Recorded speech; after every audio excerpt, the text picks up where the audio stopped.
Olá a todos, como vocês estão? Esse é um podcast sobre a segunda geração do modernismo, a geração de 30.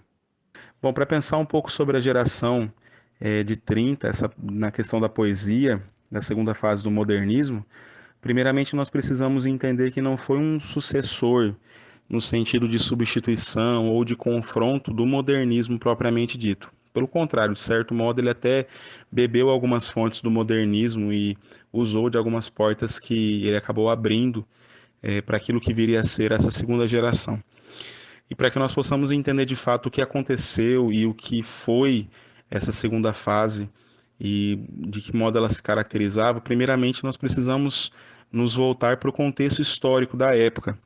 E existem alguns acontecimentos que marcaram profundamente a vida das pessoas que foram contemporâneas a eles. Eu posso citar aqui a Grande Depressão de 29, essas manifestações desses governos totalitários na Europa, que alguns até começaram a chegar aqui no Brasil. E também, pensando nas nossas terras aqui, a decadência da República Nova, é, e esses desdobramentos que levaram à Revolução de 30 e a questão do Estado Novo, que também se instaurou no Brasil. Todas essas questões eram vistas por aquelas pessoas, pelos artistas, pelos autores, com um olhar muito pessimista. Então, é, a poesia deixa de ter aquele tom mais anárquico, aquele tom mais provocatório do modernismo, e ela passa a contemplar questões mais sérias, questões mais densas que a sociedade vivia. Cada autor tinha a sua forma de falar, tinha a sua subjetividade, a sua visão particular e usou os seus caminhos próprios para tratar desses temas.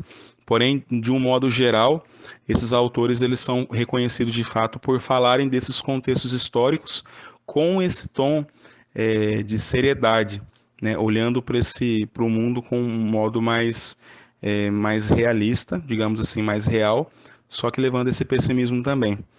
O livro de estreia que inaugurou esse período foi Alguma Poesia, de Carlos Drummond de Andrade. É um livro de 1930, e até falando um pouquinho de Carlos Drummond de Andrade, foi um dos grandes autores, junto com Vinícius de Moraes, Cecília Meirelles, Jorge de Lima, Mário Quintana e outros. O próprio Carlos Drummond de Andrade, nas suas obras desse período, nós conseguimos enxergar um grande ceticismo, uma ironia, a metalinguagem, nesse fazer poético, pessimismo também, como já dito. O Vinícius de Moraes também nessa questão dessas influências modernas e de um equilíbrio mais formal. E a Cecília Meirelles, uma musicalidade, uma fugacidade do tempo e também essa visão espiritual, né? Essa espiritualidade dentro da sua construção poética. E um dos grandes meios que eles se utilizaram para levar a poesia foi justamente esses versos livres, né? Esses versos brancos que o modernismo proporcionou. Bom, vamos ficando por aqui então. Muito obrigado. Olá a todos, como vocês estão? Esse é um podcast sobre a segunda geração do modernismo, a geração de 30. Olá a todos, como vocês estão?